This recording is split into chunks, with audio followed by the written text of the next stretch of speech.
If somebody says, my life is f***ed up, whoa, stop. Oh, you got a life. Would you trade the problem that you have right now for not waking up tomorrow morning? You'll never trade it. So why weren't you just grateful for life within itself?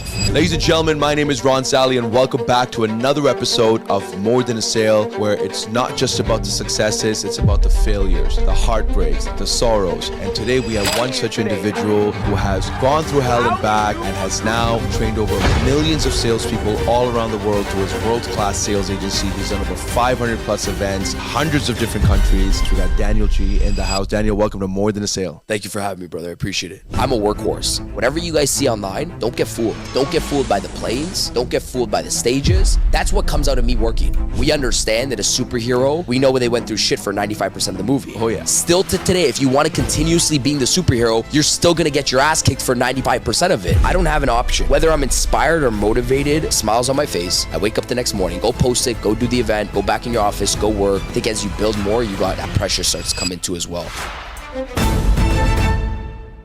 We have a very special individual with us. We got Daniel G in the house. Daniel, welcome to More Than a Sale. Thank you for having me, brother. I appreciate it.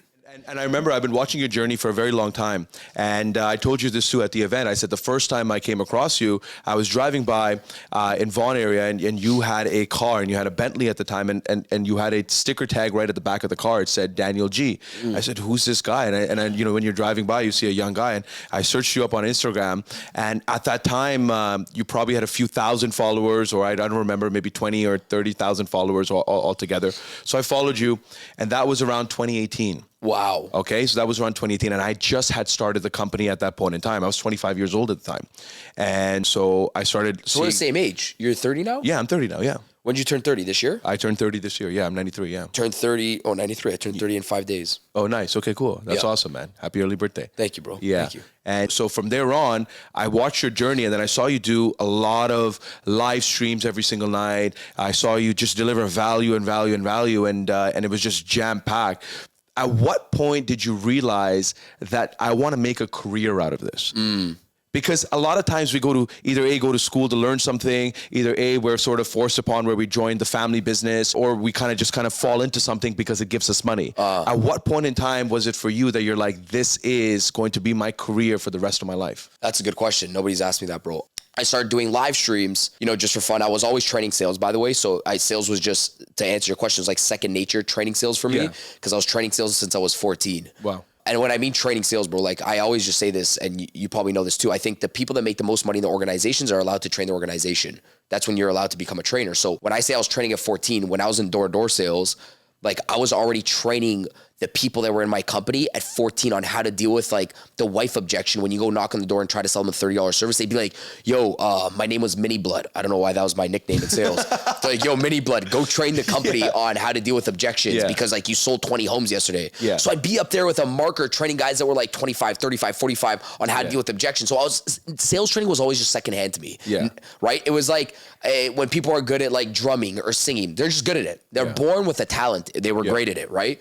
But I'm in operations mode and money, when you don't come from money, it gets addicting. So I keep making more money inside of my business. Yeah. But I'm also learning this like training industry and internet marketing industry. So this 2018, 2019, when did it become a thing where it's like, okay, Daniel G is going to make a business out of this aside from his agency, right? Now, people know me more for this and training than they do for my operations and my business. Right. I think in life, it's signs. So to me, it was more like one person texts you in a morning, yo, can you train my company, right? Yeah. If you're not aware that signs are coming in, you'll always miss them. So when I quit my job of medical sales to become a sales agency owner, it was because of signs. Signs means like, you know, you watch Signs from the Universe. A girl says when you're presenting a medical bed, oh, by the way, you know, are you like an actor? Do you do something else in sales? And you're like, no, I just do like medical sales. What's this girl talking about? Like, I'm just in medical sales. But now when I'm in my business, I was getting new signs. Hey, bro, can you train my company? Yeah, I'll train your company. Train the company, thought nothing of it, just train the company. The next day, hey, bro, I was on your live stream. Man, love your live stream. You changed my life. Okay, back to my work. And then I'm like, Daniel, I don't know, bro, something happened to me one day. I woke up, I'm like, yo, don't forget about the signs as to why you quit your job. Yeah. Because now you own a business. Yeah. Don't forget about your next signs because there's going to be new signs coming up inside of your life that you got to be aware about. Yeah. And if you turn off your brain, people are going to tell you signs, but you're going to miss them inside of life because you're just solely focused on the operations of your business. You might be missing out on the signs. And then, dude, another person said, hey, bro, can you come hire me? Can you come speak on this event? Again, dude, I'm just doing it because I'm a worker. I'm not thinking about, oh, this is going to be cool. I'm a trainer. Yeah, I'll come train your team. Boom. Yeah. And then I started becoming more aware of it and more aware of it. I'm going to say, maybe this can turn into a business. Yeah. Right? Maybe this training thing, this whole personal branding thing can turn into a business. But it's crazy the way life works. I said, okay, let me make a business out of this. Yeah. And then it's weird because then you open it up and you're like, hey, I'm open. Let me come train your companies and events and speaking. Oh, but nobody hires you. So I had a couple signs come in. Maybe I'm looking at these wrong signs now. Nobody wants to hire the sales guy. Yeah. Then I said, forget about it, guys. Nobody's hiring us. I had 3 people, 4 people hiring me. I said, forget about it. We're not going to wait. Let's create something. I said, let's go on a tour with my guys. Like, what do you mean a tour? I had no followers at the time, 30, 40,000 followers. I'm like, yeah, let's do a North American tour. We're going to do 12 cities in 15 days, I think it was. This was in 2019, January. I remember this. Really? I remember this, yeah. 2019 or 2018, I remember January, this because something. you were posting on social media all the point, constantly about you doing the tours. Yeah. And you would walk into these mini conference rooms in the hotels, and the banquet halls, and all of that. And 30 people, 100 people. 30 people, 100 people. Exactly. Yeah. And you would city to city. City to city, you would go. You did Montreal too, I think, at one point. Montreal. I remember.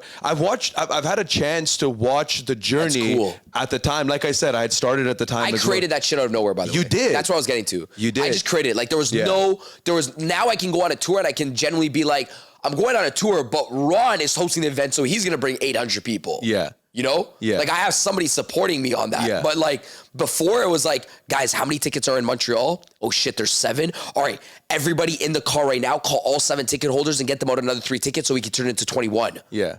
You know? So now let me ask you this: with all the events that you do, and I've always been curious.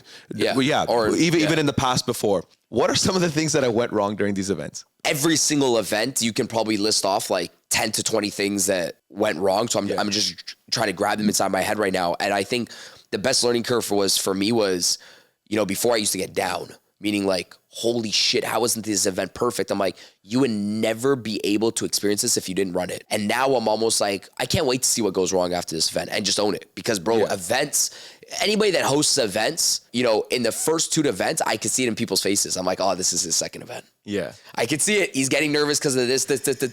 And when you can't go to sleep at nighttime, because you're like, are people going to show up? Speaker times, blah, blah. It's like you're trying to control all these factors, but it's impossible. You can't control all the factors, right? So I'm thinking like, I think the biggest thing for me, man, was not the organization of the event. It was more of the people showing up and the speakers showing up. Because every single city I go to, it's like you got to convince people to show up and you got to sell the speakers to show up. Because I was trying to get some big people to, hey, come do this event. Constantly got to sell them vision. Yeah, there's going to be another 40 people showing up. To me, that was some of the biggest things. Like I would do events and a speaker, would look at it. They would commit a month before.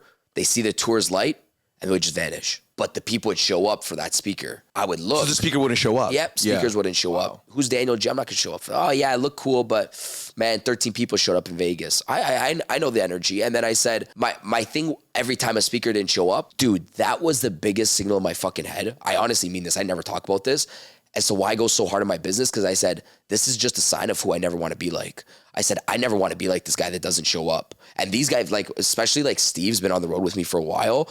Like we've seen a lot of people not show up to my events. They ghost you, like kind of like, they'll hit you up a week after. Sorry, bro, I got busy, because like, I'd host free pop-up events, 50 people, 100 people. And they were, millionaires, big guys in the space. And they give you some bullshit excuse. And I said, this is why I do my business so hard, because I never want to turn into like this guy.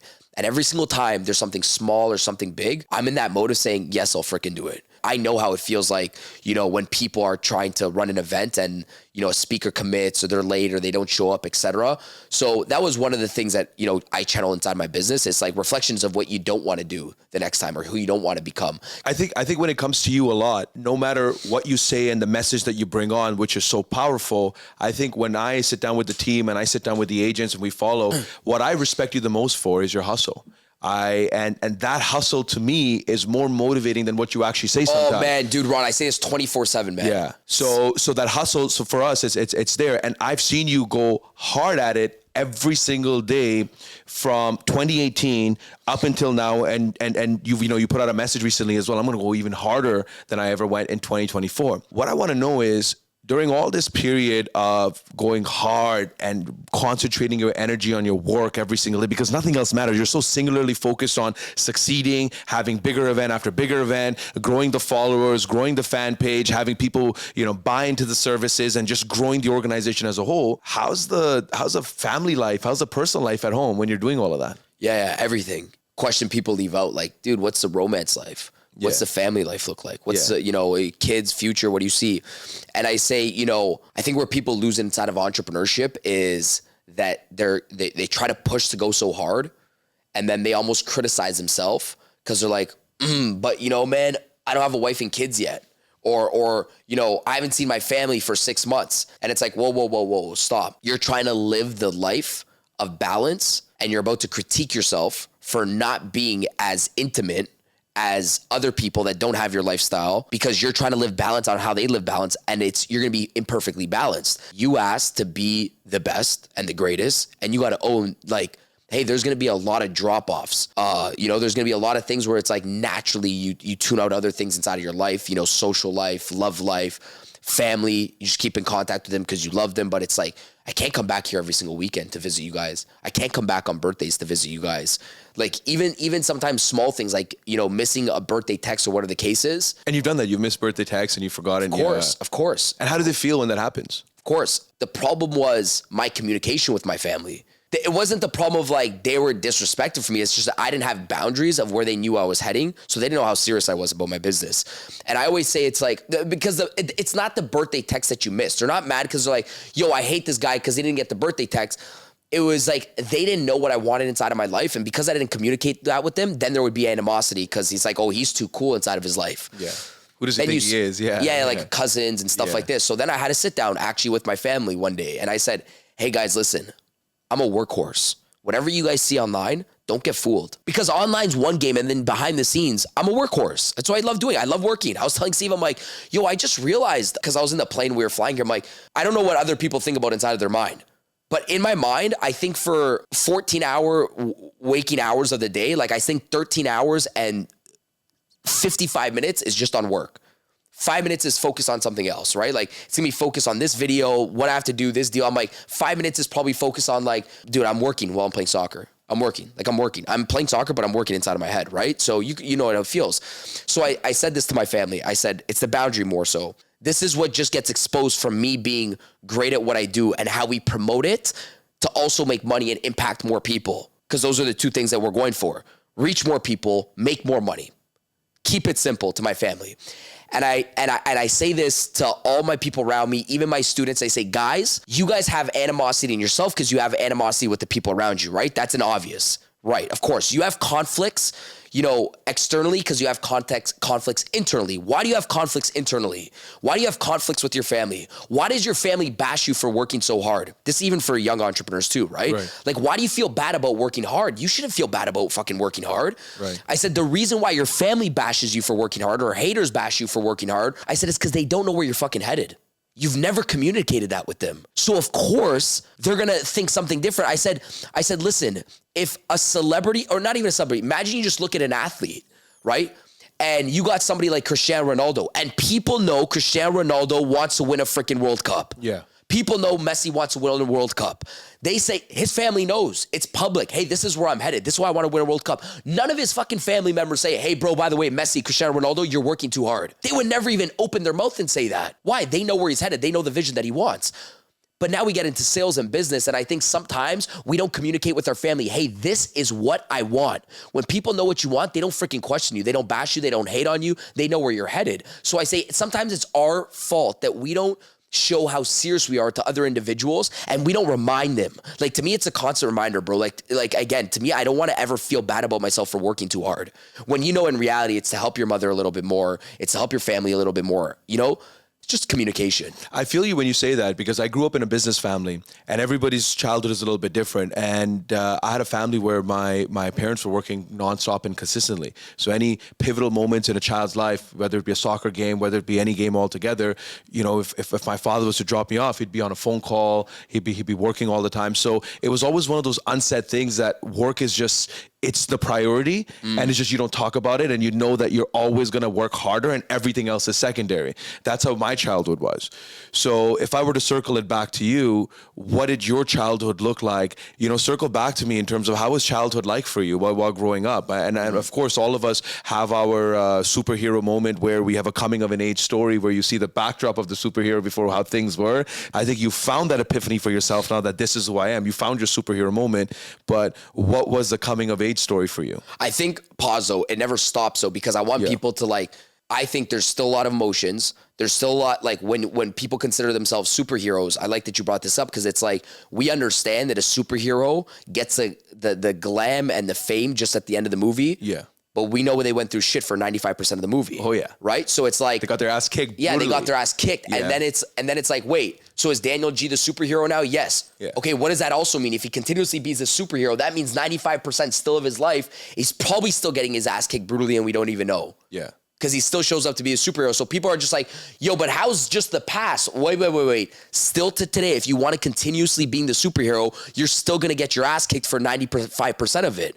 Yeah. And I think people have this perception when people finally became that superhero, it's gotten easier. No. I'm well, what's the submarine? The deeper you fucking go in the ocean, the more water comes in, the more pressure comes in the submarine. Yeah. So it's the deeper you go, the more pressure comes in, the submarine keeps getting lower. I say, the farther you go with success and the more you keep pushing, the water keeps fucking going in. Yeah. So it's and I know we're getting here, it's almost even now, the water pressure is more, the ass kicking is more than fucking before. Some people think it's going to be less. I'm no. The quote is real. More money, more bullshit. But to me, it's more money, more responsibility. More money, more pressure. It's more money, more pressure and responsibility. I like that. More pressure. The pressure's now on. Before, when you fucked up, nobody watched it. But now, every yes and no is important. Yeah. Every fuck up is important. Yeah. Your decisions are a lot more important. Yeah. Before, if me and you went to make a decision 8 years ago, it wouldn't fucking matter. Oh, I'm leaving my job. Doesn't fucking matter. Yeah. Now you make a decision, there's more responsibility. So I say,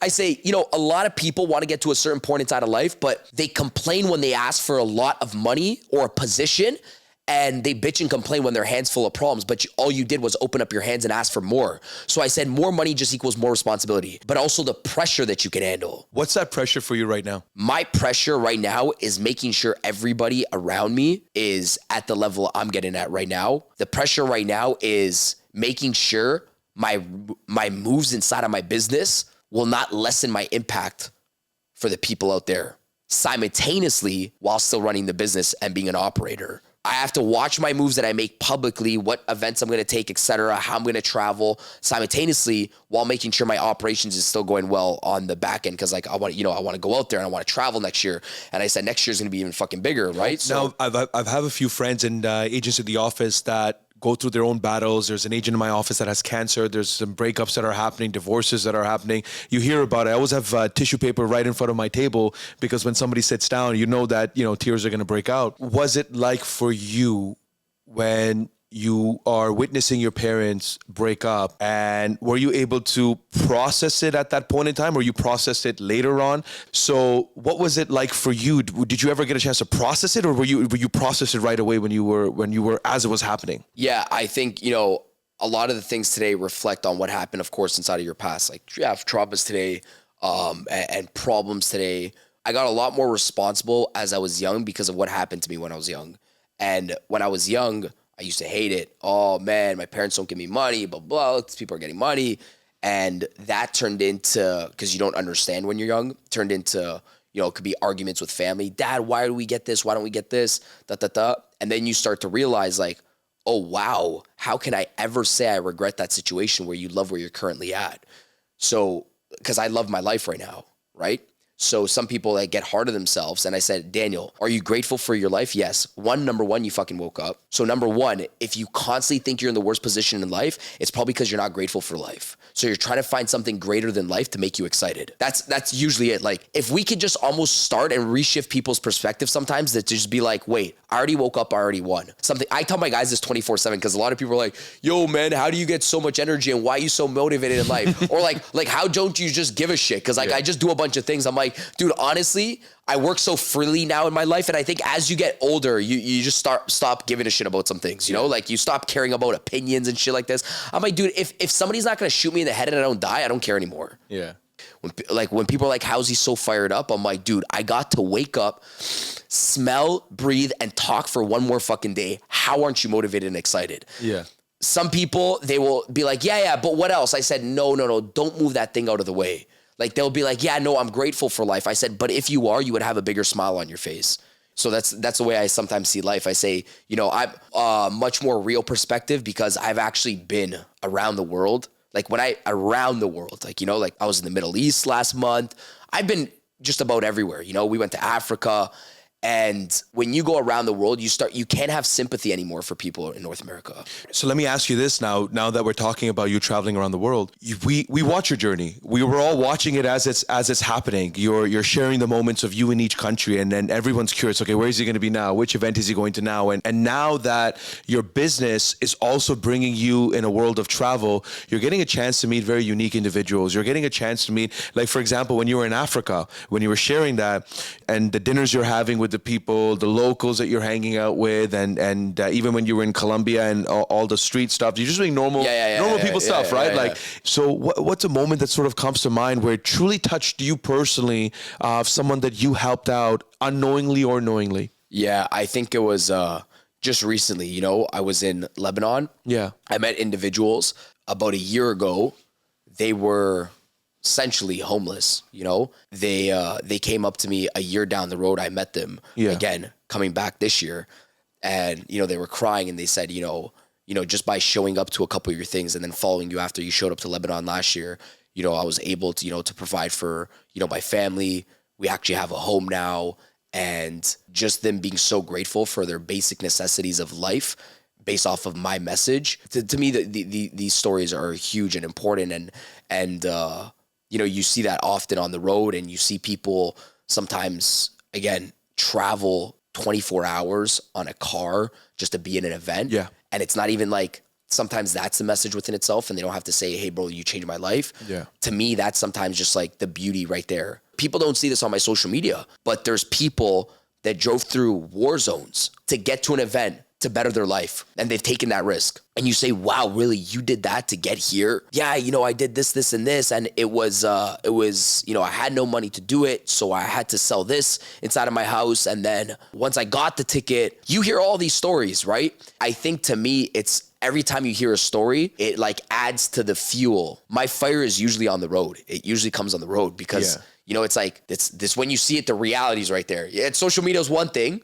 Hey, you changed my life. Another thing is actually seeing people show up, right? And it's all the indicators of what you do behind the scenes. So I always say, know what you're doing behind the scenes. One day will have that physical impact where you could see it with your eyes. Yeah. You know, and I always held on to that. I said, you know, I think one day this will pay off. 10 people will show up to an event. Right. Yeah. So, and you know what's interesting as we're watching your journey, what's interesting is that, I don't know if someone told you this, but you're having fun with it. Yeah. You're actually, you're enjoying it more than anybody else, because you're like, I can't believe I'm in Jordan today. I'm in Peru tomorrow. I'm in Toronto again. Then I'm back in Miami. Then I'm here. You're like, you know, you notice that I have fun with it. You have fun with it. Okay. Dude. I think some people like, yo, do you ever have fun? I'm like, wait, this is fun. Like, this you don't watch us having fun. Like, I don't know. To me, going eat like a shawarma in Lebanon, it's fun, bro. Like hanging out in Lebanon for 3 people are you? I'm like, dude, we're having so much fun right now. Yeah. It's so fun meeting new cultures and new people, you know? Yeah. Like, to me, it's amazing. Like, well, listen, another thing to me, when I was young, you know, I used to grow up watching, I don't think nobody knows this, food vlogs, right? So it's street food vlogs and food tours. Yeah. So I'm like, dude, that's like the dream job. You get to go around the world.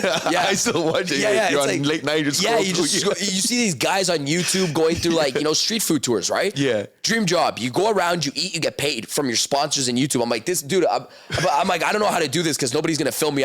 Nobody's going to film me on street food tours. Yeah. So, but like now I'm almost living out a dream. I get to travel and meet people and also eat. I love eating, you know? That'd be cool if you did that. Daniel G. Eats. No, you know how many segments I have? Like, we don't post it, but like every time I go eat, I do a rating. just on camera. We're never posting it. But I'm like, this is a 6 because of X, Y, and Z.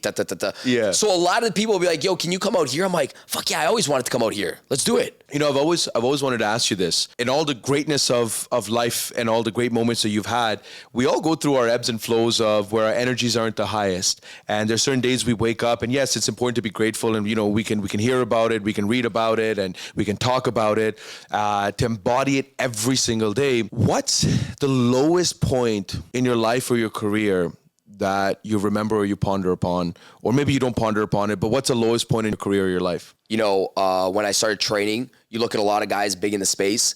And one day I had a couple collaborations I did as an agency. I would, you know, sell other people's programs, products, and services. One of our clients one day, he went through a bad pitfall, right? And people weren't happy with the client's delivery of the product. I'm the sales agency, right? Like, you know, you sell a Honda, you're the guy selling the Honda. So I'm like, oh, and then people started bringing in the name like 5 years ago or 4 years, I can't remember, I think in 2018, I was starting to get destroyed by all these people that are big in the industry. My name was getting tossed into the mix.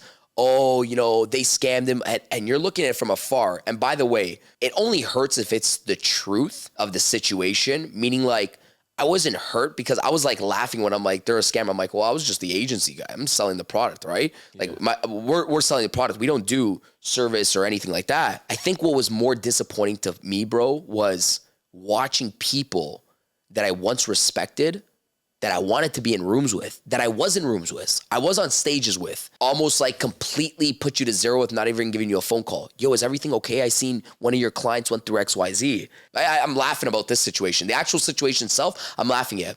But the way people reacted to this situation was one of my biggest eye-openers, because I went through, you know, one of the hardest credibility hits as I just started building my brand. It went to zero again. Steve was with me at the time. It went from like, I'm getting all this traction, I'm starting to learn the sales training spot, boom, back down to zero. Zero. Nope, we're never hiring this guy. He's literally written off every stage. Like he's not allowed to speak on our stages like that. And it's, you know, it's still like that till today. It's funny. It gets brought up till today with some people. And I said, this, again, it's a reflection of who I never wanted to be like. I never wanted to be like these people. So that individual added fuel to the fire? Dude, I think you need to have a sense of anger. Like, of course, that 100% fueled it. I said, you know what? Nobody's going to put me on. Perfect. Let me put myself on. That's when I started like going on online. This was the reality of it, man. I was sitting down in my warehouse in Mississauga, you know, and I would like, there was just so much hate coming in at the time. This thing blew up at one point. It was going crazy. Like every single influencer was posting about it. So the way I got over that low was I just went back to what I was good at, the sales trainer. Get back to training sales. Stick to your sales guns. Don't fall off. Don't do any collaborations and partnerships right now. You are a sales trainer. Train sales. That's what you do best. That's what you live. So you just moved on. I moved on. I kept training sales. Yeah. I kept repeating it because eventually, long enough, repetition shuts people up. You want to silence your fucking haters, like put them to rest. Anybody that talks shit, bury them. Show up every single day, because repetition never freaking lies. And the easiest way to shut up a hater is you never reply back to a comment. You show up, you do the same thing, and you win fucking tomorrow. Eventually, they shut up. So let me ask you this now. And when you talk about your team being very close to you, and it seems like you're also very protective of your team because they've been with you every step along the way. There's an old famous saying, you're the average of 5 people that you surround yourself with. So who do you surround yourself with? Who are you in touch? What are some of the rooms that you get a chance to be, you know, part of or have the privilege of? Kind of talk to me about that. That's a good question. So I'm gonna give this from a very practical standpoint for people. So online, just like you said, the old saying, you are who you surround your 5 people with. But there's a kid online that was like me before watching this show right now. Maybe not even a kid, maybe just somebody that's 35 years old. And they don't have much money. They can't even buy a ticket to go hang around people. Like, well, where do you find these 5 people? If you hang around with bums, you're gonna become a bum. If you hang around with 5 millionaires, you're gonna become the 6th millionaire. Yeah, okay, hold up though. Why the fuck, you have to ask yourself this question, would a millionaire want to hang around you? Yeah.